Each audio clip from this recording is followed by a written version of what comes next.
Hello, everybody, and welcome to class. We are talking about research in social work and how we're going to go about it. This is our introductory chapter, and over the course of the semester, we will explore many different facets of research as it is conducted in social work, both for the benefit of building knowledge as well as helping you to understand simply what's going on and to improve your practice. There's a lot of different ways in which we can use research. And so, with all of that, let's dive in to see what this is all about. For today, we're going to simply do an overview looking at science and society and understanding social research and different aspects about it generally. And then over the course of the semester, we'll dive into some of these individual uh, perspectives. So as you read the introduction to chapter one, you'll learn about Bert. And Bert was homeless at one point or unhoused. And eventually he did get some low income housing that he was able to access. And so, we've got this newspaper story, and you may have some questions about it. Now, unless you've got some relevant experience with not having a home or not having a house, um, you may not be able to answer, these questions that we have on the screen. Was Bert typical of, people who are without homes? What is it like to be homeless? Why do people not have houses? How do unsheltered people adapt to temporary shelter? Uh, what programs are effective in ending homelessness? So there's a lot of questions that we might have that spin off from this article that we may or may not be able to answer. Now, the answers that we might bring to it may or may not actually be correct. So, maybe you've got relevant experience, um, but is that experience generalizable?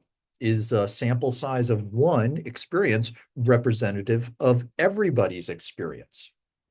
Huh. So the methods of science help us then to understand what's happening and potentially what to do about it. So when we are making some of reasoned assumptions and decisions about the world around us, uh, these decisions are going to be informed or driven by certain personal biases that we might have, our own experiences, as I just said earlier. Maybe we have different expectations of how the world should be and how it lines up. It's also informed by our cultural backgrounds, things that our parents have said to us, things that maybe our religious institutions say to us, things that we see on the media.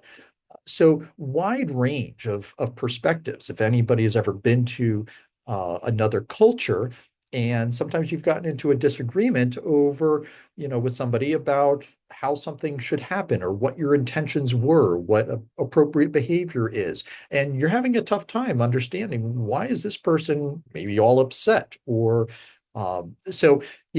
these are different decisions that are going to be grounded in, say, culture.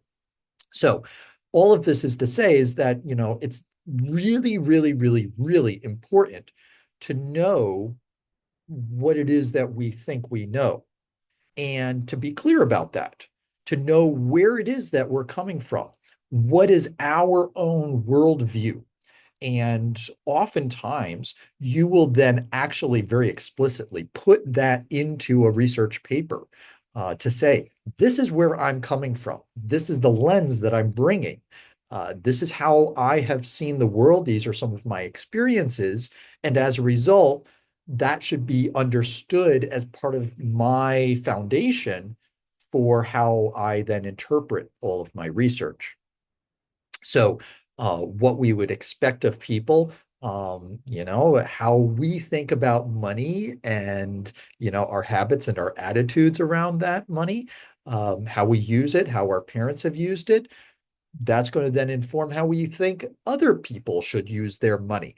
So this has a lot of bearing on our work as social workers when we're working with other people.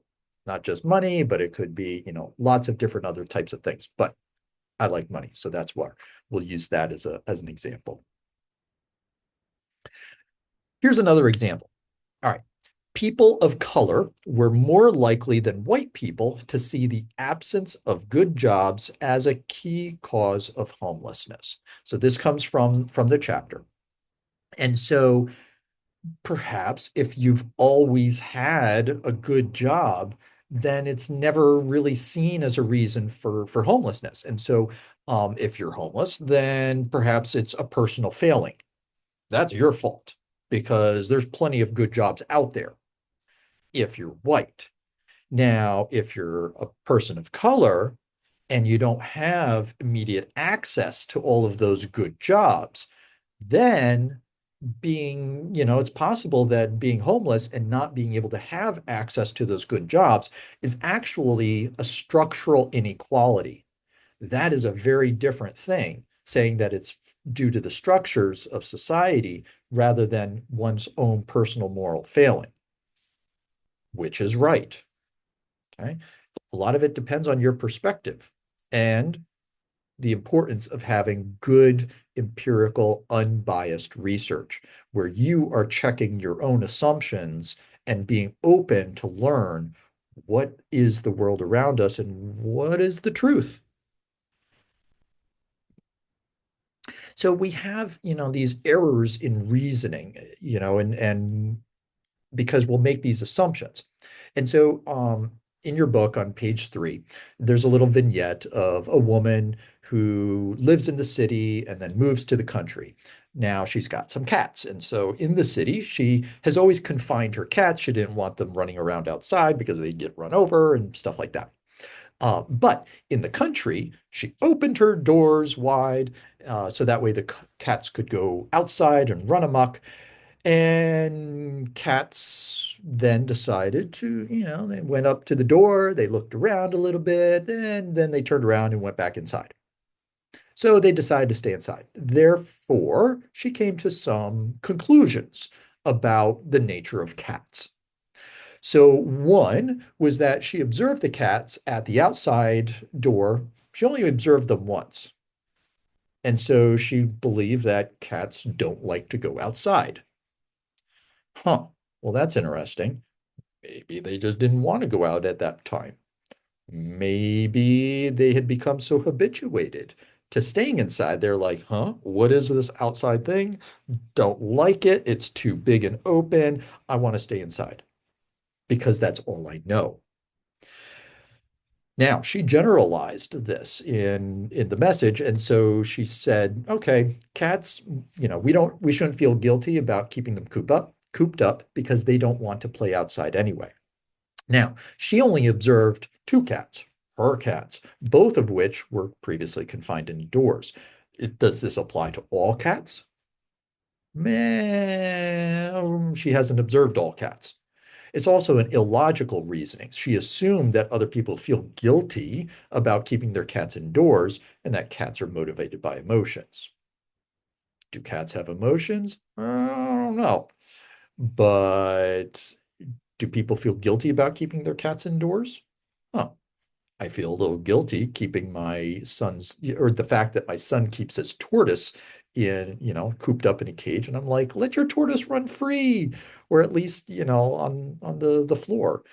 Um, okay. So, we get into these ethics of, what constitutes, good animal welfare. Um, do other people feel guilty? I don't know. So she's making some illogical reasons there. All right. Then there's also this idea of resistance to change. So she concludes that, she had no need to change her approach to cats um, when maybe she does need to approach her cats. There's also this idea of adherence to authority. So she wrote in to the authority figure, Ann Landers, sister of Abby Landers or Dear Abby. I don't know if you knew of them. They were these people that you wrote into. Uh, and so she was looking to the expert to support her conclusions. So she's kind of biased there as well. Now, when my son was in fifth grade, he was like, it's fine to eat at Chick-fil-A. And my wife and I are like, we want to make sure that what's going on? Why are you assuming? Well, because all of my friends, 20 of my classmates say it's okay to eat there. There's no problem. Now, my son has a nut allergy, especially to peanuts. And we know that Chick-fil-A uses peanut oil. So my wife and I are like, you're trusting 20 of your friends who A, may not, are they experts in allergies? Do they know for sure that they have, asked the right questions? So, is it truly fine to eat at Chick-fil-A? Do they have nut products? Are they, investigating to see is refined peanut oil, which does come from peanuts, is that okay for you to eat? This is actually a life and death question, you know? And you're just simply saying, well, 20 of my friends say so. So, he's putting authority into 20 of his friends. Um, and he's also very resistant to change his mindset. Now, he really, really wants to eat at Chick-fil-A because he hears about it. He really wants to eat at McDonald's. We don't go to McDonald's, but he really wants to go there because he hears his friends are going there and he wants to see what he's missing out on. So he's only, he's got this selective observation. He's only, kind of observing, well, they say it's fine, so I'm going to go with that because that's what he wants to see. So he's being blind then to information or data that may not actually advance the argument. Um, so this idea of selective observation, this is a big problem for a lot of people, this type of bias. So we choose to look at only the things that are in line with our preferences or beliefs. How many of you read newspapers or read the news online? Which sources do you go to? Why do you go to those news websites? Do they confirm a worldview that is in line with your own personal views? So we seek out information. We listen to pundits that, kind of espouse views that confirm our view of the world. And so we like to go with that. We say, listen, that's the reason. So, we have these selective observations. Now, we also have inaccurate observations, and that's where, it's based on a faulty perception of the empirical reality. So that's incorrectly assessing, the situation that can lead us to false conclusions. So, it can be, say, this idea that the woman with the cat, she was incorrectly assessing the situation and that cats don't like to go outside when maybe they just simply didn't want to go out that moment. So that's kind of a false conclusion that we have there. Now, then there's overgeneralization. And that's saying that, where this occurs when we unjustifiably conclude that what is true for some cases is true for all cases.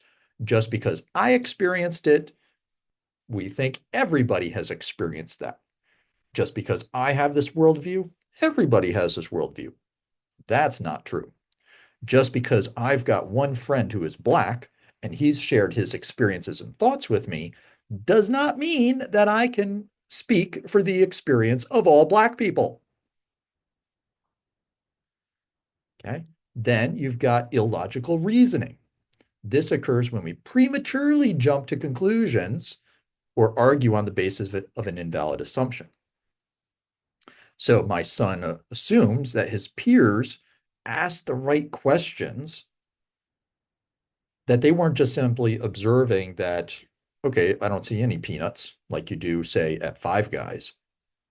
So he's assuming it's all good. And he's assuming that they did all of their due diligence, that they actually, went on, found out precisely what type of oil is being used and what is the quality of that oil, and are these, allergens still in that oil. So he is assuming that they did all of that due diligence. 10 and 11-year olds are not doing that type of due diligence. Okay, so he's got, some sort of incorrect information there. And so um, we need better information. So he's making illogical reasonings from that. And then there's the resistance to change. We don't like to be told that we're wrong. It kind of hurts. But this comes from a very static sense of you're either right or you're wrong, which, okay, let's give my son a break. He's still young. And if you remember back to Human Behavior in the Social Environment 1, life course development, kids have a difficulty.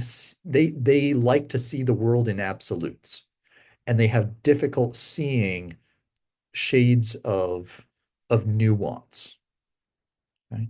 And so, and even a lot of adults have difficulty with nuance. So, but this is an important part of cognitive development and moral development as at that. So when we're presented with new information, we have to learn, how do I incorporate it and adapt my worldview to be able to understand this greater degree of nuance um, in truth. Okay. So it can be based on our ego. It can also be based on, an excessive devotion to tradition. This is the way we've always perceived. This is the way that I've been taught. This is the way my religion tells me. So I'm not going to see it any other way. Okay. So we can be resistant to changing our perspectives. So I don't know what Ann Landers wrote to the woman, the cat lady. Did she change her ways? I don't know. But she was looking to Ann Landers as that authority. So, we accept authority as opposed to thinking critically about our own ideas. And so sometimes we even, have this unquestioning acceptance of statements by authority figures, or even people who are not authority figures and are just spouting stuff, but we ascribe authority to them. Finfluencers, that's a big one. In TikTok and in other social media, you've got people who are giving financial advice who have no business giving financial advice, but they look like me, they, sound like me, they speak my lingo, they are my age, and they're telling me that they got rich doing this type of thing, so they must know what they're talking about. So I'm going to adhere to what they say, as opposed to somebody who looks old and white and stodgy. And so I've got these biases against, some other people, or I'm just refusing to actually think about it for myself. What is this person trying to sell me? Okay. So we've got these unquestioned, statements by authority figures such as, well, my parent told me this, my teacher told me that, the professional told me this. Does that person know? My pastor told me this, my rabbi told me this, my imam told me this. We give a lot of power to those people. Okay. And they shape our worldview. So we put a lot of authority on this. And it's not to say that, science and religion you know, are contrary. They need each other. Okay. They're both important. But when we stop thinking for ourselves, that's when it can get us into trouble. All right. So scientific research is then designed to avoid a lot of these everyday errors. It helps us kind of parse out the shenanigans and helps us get to an understanding of truth. Is it the understanding of truth or an understanding of truth? We're going to get to that later. But this ultimately is this underscores a spiritual and a moral principle, the independent investigation of truth, thinking for yourself, using the brain that you've been endowed with to see what is this world telling me and where, how do we understand, issues of social justice as a result. So we can use this to investigate, treatment effectiveness and various social conditions to help people. We understand, organizational behavior. How are people helped? How are people hurt? And social welfare. How do we improve the world around us? Well, we need to do so with a methodical and scientific approach. So if we're to define social science, it is the use of scientific methods to investigate individuals, groups, communities, organizations, societies, and social processes, the knowledge produced by these. Okay. And so we can use different theories and models to help us understand them and to help represent these. And we also have different types of methods. And so, we're going to have different questions that will need then different types of approaches.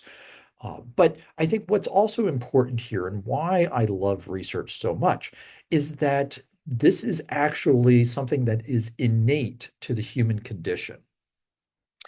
We are, as human beings, attracted to beauty and to knowledge. And sometimes we've forgotten that.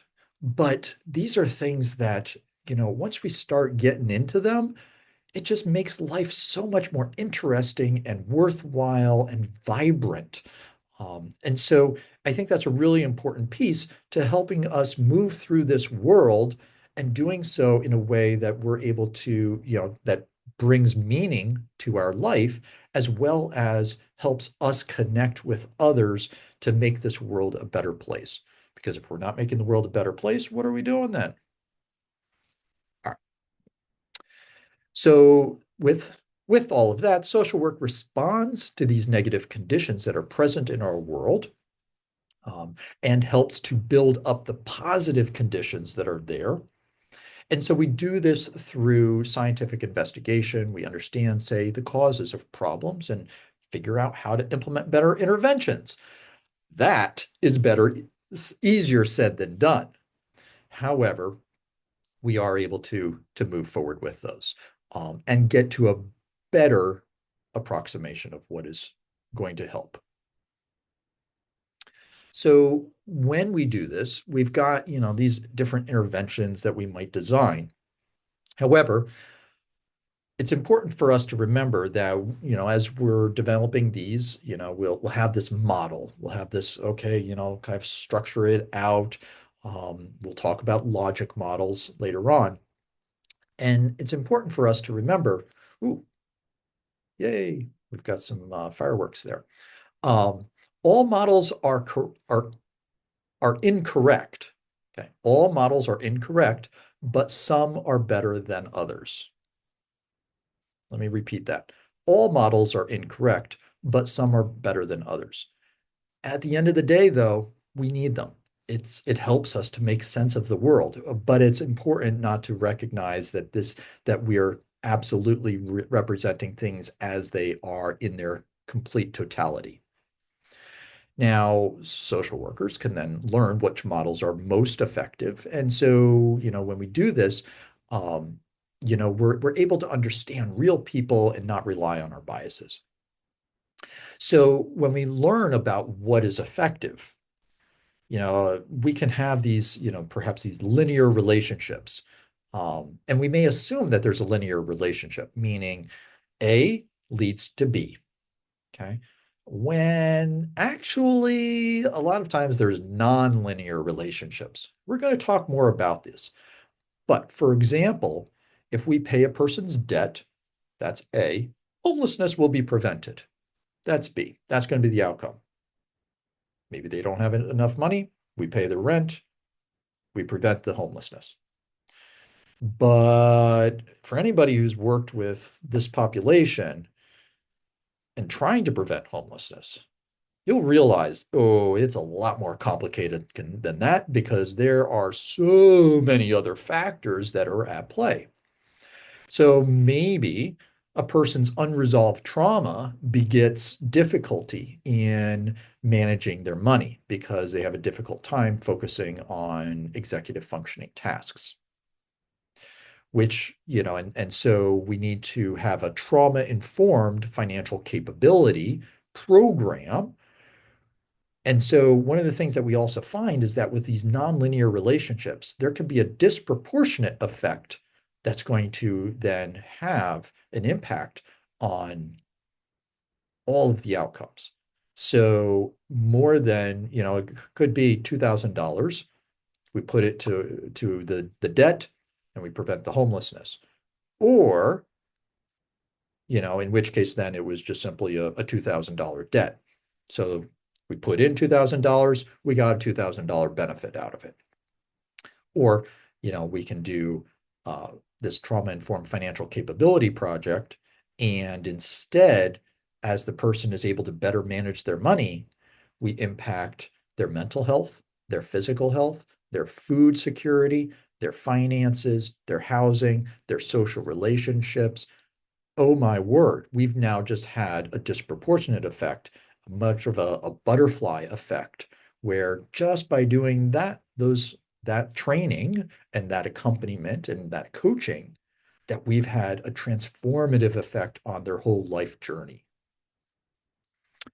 So that is where um, linear relationships versus nonlinear relationships, and we're going to talk more about that when it comes to theory. All right. Let's get back into some of this research here. U.S. Department of Housing and Urban Development, they did a count, and although there's a decrease of homelessness nationally in New York City, they experienced a 13% increase. What gives? So questions, that you can ask yourself is, what would you like to research to better understand why homelessness is increasing in New York City? What gives? How might you test the impact of, say, federal budget cuts to support low-income housing? Maybe the cost of housing, went up. How do you address that? How do you see if was that the reason? So perhaps, one way of going about this would be to talk with folks and find out their reasons. See what city policies may have changed. What jobs did they have? And did job sectors change? Maybe they were formerly in the industry, or in a industrial type job. And maybe this is actually more of a lagging indicator. Maybe the reason isn't, due to changes, in the economy over 1 year, but is actually the repercussion of years and years and years of change, and that you're only now starting to see it. So maybe they, as I said, maybe they worked in a particular industry that then got shipped, offshore. And so then they worked into the service industry with fewer job protections. And then as, service industry morphed, then they went into the gig economy. And so now they're just contractors and not even employees. And so, is it a result of that?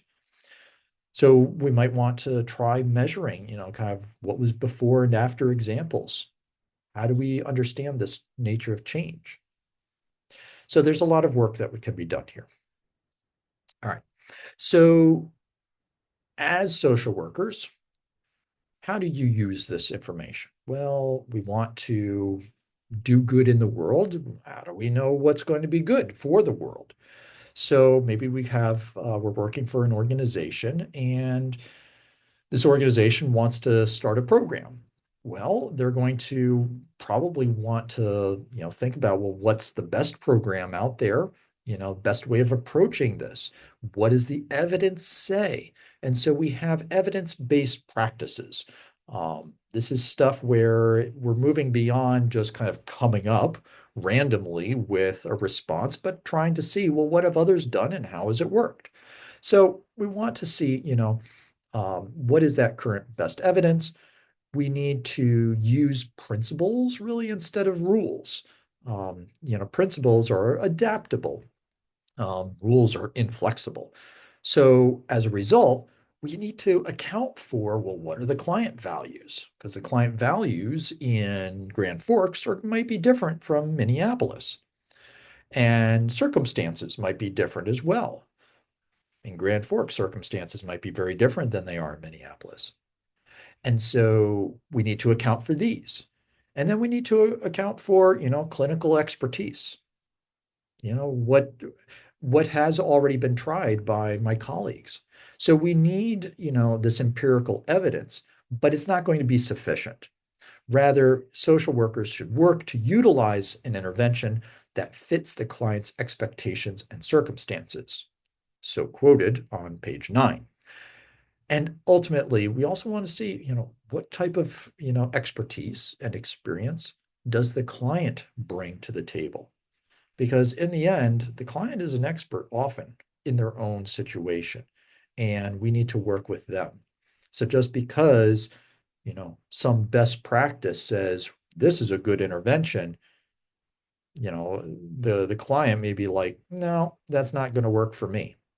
And here's why. So we need to consult with the client as well.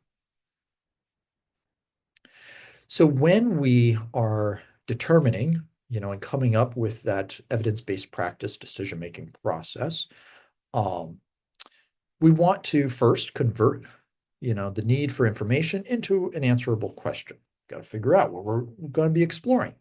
Then we need to locate the best clinical evidence to answer that question. We evaluate the research and evidence. We combine that critique with the research, with the expertise, with the client values and circumstances, and then try implementing it. And so we've got our intervention. And as you know, and remember, when we do an intervention, we want to, one, have a good engagement, we want to assess, we want to do the intervention, and then we want to evaluate. So here, we're evaluating that effectiveness in the decision-making process for improved use. Okay, so how well did this work? Did we incorporate enough information? So one example here could be then, how do we address cycles of need? People, the same people, keep coming back into our organization for assistance. How do we stop that? Okay, well, maybe they need some financial literacy. Well, maybe just giving them some information isn't going to be good enough. And so you consult with, some of the better, and that's all that your clinical expertise knows. So maybe you consult with an expert. Maybe you start diving into some of the literature. And so you find this idea of financial capability. And so you determine, oh, okay, well, just telling them how to budget doesn't really work. And telling them how to invest doesn't really work because they're not investing. They don't have any money to invest. But a trauma-informed financial capability and financial efficacy approach, ooh, and then coaching them one-on-one in a way that helps them to develop their own capabilities. Maybe that will work. And so we try it, and then we evaluate. Okay, and so it becomes a cyclical process. Now, there's going to be a lot of things that will prevent us from being able to implement these evidence-based practices, such as not enough resources. Who's going to teach it? Do they have the skills? Do they even know? Or were they the typical social worker who graduated and wanting nothing to do, talking about money and finance? And they obviously never took my class. So with all of that, maybe there's some agency guidelines that are preventing this type of adaptation that's needed. Um, maybe they've got this attitude towards research. Oh, they don't understand. Those researchers, they live in the ivory tower. They don't understand what the real world is like and what I have to deal with. And maybe there's just inadequate supervision. I mean, maybe you're as a social work student trying to implement something new, and the other person is like, nope, you can't do that. Okay. So when I was working in Baltimore, there was a program that was funded by a large nonprofit. And, so our smaller nonprofit got the money and we implemented the program and it sort of worked. Um, but to truly address the need, we didn't have the resources. One, to pay me to do other things, or B, to actually launch um, a low-income housing project, which is what we truly needed. There simply wasn't enough affordable housing. So people were just going to be cycling through different places. Um, and now the inadequate research skills, as an individual practitioner, I wasn't engaged in research. Research was separate. Research was simply engaged in at the higher level. And then they had these guidelines and they said, well, you have to do it this way. And so sometimes I was able to be flexible within those guidelines, and other times I wasn't. So I wasn't able to necessarily do everything that was going to be appropriate, most appropriate for that individual and meet all of their needs. Um, Now, I mean, they had I guess, a degree of a good attitude towards research. They had a quantitative analyst on staff. How well did they listen to that person? I don't know. Um, Inadequate supervision.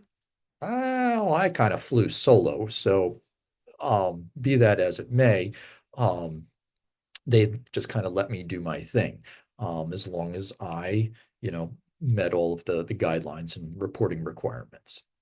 So, depending on the organization, there can be some barriers to actually engaging in all of this process. So there are different types of research, and a lot of it is dependent then on what do you want to know. And so what you want to know should then drive the research process. It shouldn't be that you become married to or wedded to one particular type of process, because then if you've got a hammer, everything you see is a nail, as opposed to figuring out, well, what's the job, and thereby what is going to be the right tool for the job. Now, there are certain tools that can be used, quite widely, such as duct tape or a putty knife or something like that. But I digress. So we've got descriptive research. And so this is research in which social phenomena are defined and described. This is, we gather facts. Who are, people who are currently unhoused? This is really, really, really important for when you are writing a grant proposal. You have to justify the need. You've got to say, we've got all of these people, and this is a fact. All of these people do not have, are not able to live in houses.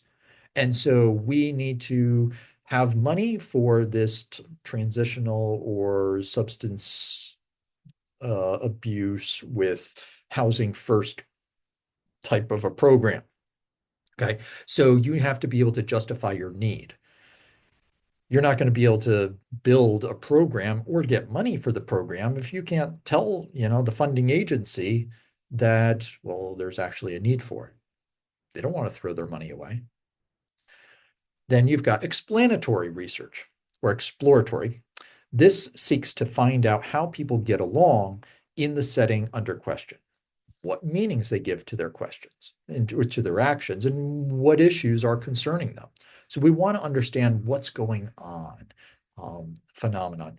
Basically, we want to be able to read the reality. Is the intervention on the right track?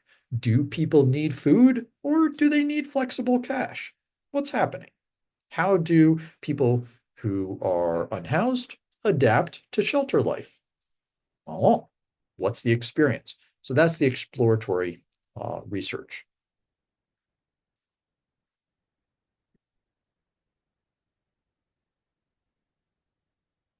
Then we've got explanatory research. This seeks to identify causes and effects of social phenomena and predict how one phenomenon will change or vary in response to the variation of another phenomenon. If we have this problem and we have this particular type of a intervention, we should then come up with the solution and everything will be right. Yeah, maybe, but most likely not. this actually presumes these linear relationships. If I do A, it will result in B. Except when does that ever happen? Quite rarely, or it's the minority of the time. Sometimes we only get halfway there. Sometimes it's wildly successful. Other times it goes off in a complete different direction. And so this is where, you know, we aren't necessarily accounting for these nonlinear relationships. And so we need to model for that as well. So what are the community level factors maybe that cause homelessness? So we want to understand what are some of the relationships that are going on here. And then we've got the evaluation research. How well did my program change whatever it is that needed to be changed? This describes or identifies the impact of social programs and policies. How successful were we? Not just how much did we do, but did we make a difference? According to whom? These are all big questions. And so, we want to assess and improve these interventions, oftentimes because we are being forced to do more and have achieved better outcomes with less and less money. That's just a fact. And so we want to become, what's the best that we can do? Should housing or should treatment come first?